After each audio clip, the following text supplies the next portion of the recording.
અલ્પવિરામ જિંદગીમાં category romance story.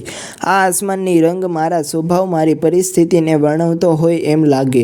ઠહેરાવ શાંત મનને ઠંડક આપતો શાયદ મારા સ્વભાવ મારા જીવનના પડાવને પ્રદર્શિત કરતો હોય એમ લાગે છે અને એને પણ ગમતો। વિચારોના વમળમાં અટવાયેલી પૂર્વા આસમાની રંગની સાડી પહેરી દર્પણમાં પોતાનું પ્રતિબિંબ નિહાળતી પોતાની બેરંગ જિંદગીને રંગ સાથે સરખાવતી હતી। ઉંમરના એ પડાવ પર હતી જ્યાં આગળ વધવું કે નહીં એની વિચાર વિમર્શમાં ગૂંચવાયેલી હતી। અરીસામાંથી જ ઘડિયાળમાં જોયું, હજુ 2 જ વાગ્યા હતા। 4 વાગ્યાની મુલાકાત હતી। આજે દર્પણમાં પોતે નહીં પણ પોતાનો ભૂતકાળ દેખાતો હોય એવું લાગ્યું। નજર સામે જૂની યાદો તરવરી ગઈ। કોલેજનો પહેલો દિવસ મોડું થઈ ગયું।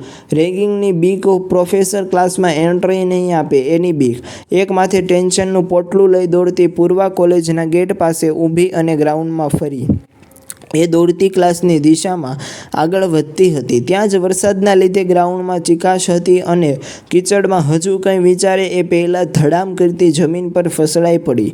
હાથ પગ, ચહેરો, કપડાં બધું જ કીચડ કીચડ। ચહેરો ઓળખાતો નહોતો। આજુબાજુ બધા ભેગા થઈ ગયા। સિનિયર બધા હસવા લાગ્યા। હજુ રેગિંગ કર્યું નહીં અને ફર્સ્ટ યર સામેથી મજાક બનાવે છે। પૂર્વાને કાપો તો લોહીના નીકળે એવી હાલત થઈ ગઈ। ઊભી થવાની કોશિશ કરતી હતી ત્યાં જ એક હાથ લંબાવાયો અને મદદથી ઊભી થઈ।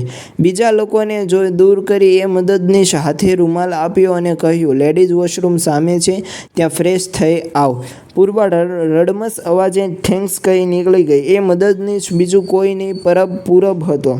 કોલેજમાં સિનિયર હતો, એક સ્વચ્છ વ્યક્તિત્વ ધરાવતો યુવાન, પણ આજે જાણે હીરો બની ગયો હોય એવું ફીલ કરતો હતો। પૂર્વા ફ્રેશ થઈ બહાર આવી। સામે પૂરબ હતો। પાસે આવી એકદમ મૂંઝાયેલી હતી। શરમ પણ અનુભવતી હતી, કારણ પહેલા જ દિવસે ઇમ્પ્રેશનમાં ધબડકો વળ્યો હતો। પૂરબ પાસે જઈ થેન્ક્સ અને સોરી। થેન્ક્સનું તો સમજ્યો, પણ આ સોરી કેમ? પૂરબે અચરજથી પૂછ્યું। તમારો રૂમાલ પણ? It's okay, by the way તમને પણ ઉતાવળ આટલી બધી શેની હતી? હું હજુ બૂમ પાડું ત્યાં તો ધડામ એને, પ્લીઝ હવે ના યાદ અપાવો। કેટલી શરમ આવે છે પહેલા જ દિવસે। ફર્સ્ટ યર એને ચીલ કોલેજ છે, કોઈ જેલ નહીં, એન્જોય કરવાનું। પૂર્વાએ આવું કંઈ વિચાર્યું જ નહોતું। પહેલા જ દિવસે એને કોલેજમાં એવી વ્યક્તિ મળશે જે એને ફ્રીલી ફીલ કરાવશે। સામે પૂરબ પણ એને જોઈને રહ્યો। જ્યારે ગેટ પાસેથી એને પહેલીવાર આવતા જોઈ ત્યારે જ એક ધબકારો ચૂકી ગયો હતો। આસમાની રંગના ડ્રેસમાં આવતી નહીં પણ ઉડતી એ પરી જાણે પૂરબના દિલમાં એક છાપ દોરી ગઈ હતી। મોટી સુંદર આંખો, છૂટા વાળ, ઉડતા દુપટ્ટાથી આવતી એ કોઈ અપ્સરાથી કમ ન હતી। જાણે અજાણે થયેલો વાતનો દોર પહેલા જ દિવસે કંઈક અલગ જ લાગણી જન્માવતો હતો। છૂટા પડતી વખતે બંને એકબીજાને જાણે પહેલેથી ઓળખતા હોય એવું લાગતું હતું। બીજે દિવસે કોલેજ જવા બંનેને ઉતાવળ હતી। કદાચ એનું કારણ એ કૂણી ભીની લાગણી જ હશે। બીજા દિવસે પૂરબ વહેલો આવી ગયો અને ગેટ પાસે જ ઊભો રહ્યો અને પૂર્વા એના પપ્પા સાથે આવી। પૂરબે વાત કરવાનું ટાળ્યું। કદાચ કોઈ ગડબડ થાય એના કરતાં વાત કરવી સારી। પૂર્વા ઝડપથી પોતાના ક્લાસમાં ગઈ। ફ્રી ટાઈમમાં લાઇબ્રેરીમાં જવાનું વિચારી જેવી એ એન્ટર થઈ ત્યાં પૂરબ હતો। પૂર્વા પણ એકદમ ખુશીથી એની પાસે ગઈ। પૂર્વા, હાય, વાંચવાનો શોખ લાગે? પૂરબ, પ્રોજેક્ટ બનાવું છું, પણ તમે? પૂર્વા, ફરવા। બંને હસી પડ્યા। પૂરબે જ કહ્યું, કેન્ટીનમાં જઈએ? ખબર નહીં, પૂર્વા માટે હા પાડવી એ ખુશીની વાત હતી। વાતો ઘણી કરી પણ અંતે પૂરબે પૂછ્યું, 2 દિવસથી મળ્યા પણ નામ પૂછવાનું રહી જ ગયું। તમારું નામ? પૂર્વા। તમે? ઓહ, તમારા નામમાં જ મારું નામ છે, પૂરબ। બંને માત્ર થોડી મુલાકાતોમાં જ એકબીજા માટે અજાણ્યા નહીં પણ જાણીતા બની ગયા હતા। વાતોનો સિલસિલો શરૂ થયો અને કોલેજ લાઈફનો મન ભરીને જીવવા લાગ્યા। દોસ્તી ક્યારે પ્રેમમાં ફરી એ ખુદ એ બંનેને પણ ના સમજી શક્યા। એકબીજા વગર રહેવું જાણે મરી જવા સમાન હતું। પ્રેમની લાગણી એની પરાકાષ્ઠા પર હતી, પણ અંતરાલ લાંબો હતો। પહેલી નજરના પ્રેમના વાયદાઓ ઘણા અપાયેલા હતા, પણ એ પૂર્ણ થશે કે નહીં એ બંને માટે અઘરું હતું। પૂર્વા માટે એના પપ્પાનો સ્વભાવ અને પૂરબ ઉપર ડૉક્ટર બની મમ્મીનું સપનું પૂરું કરવાનો વાયદો। બંને માટે એક જ ચોઈસ હતી। વર્ષ પૂરું થવામાં ગાર્ડનમાં મળ્યા ત્યારે મનમાં એક જ વિચાર હતો, કદાચ આ અંતિમ મુલાકાત હશે। પરબ, તારી સાથે પ્રેમ કરી જીવનનો સુવર્ણ સમય પસાર કર્યો છે, અફસોસ પણ।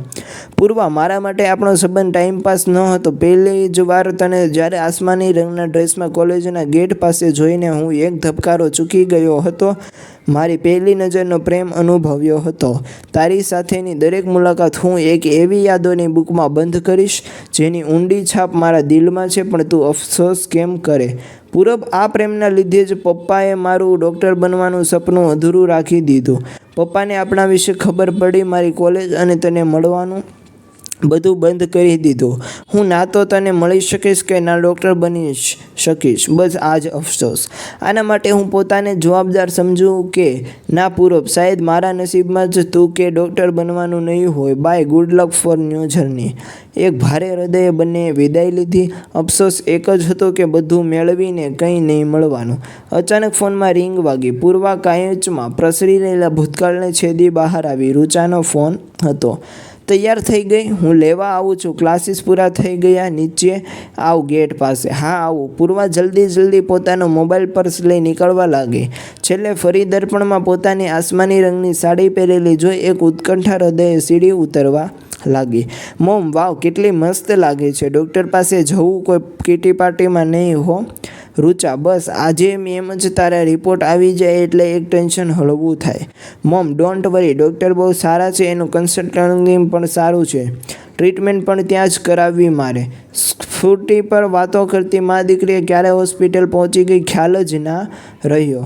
પૂર્વા આજે 15 વર્ષ પહેલાં જે ફીલ કરતી હતી એ આજે ખબર નહીં. ફરી એ જ લાગણીના મોજા એની અંદર હિલોળા લેતા હતા.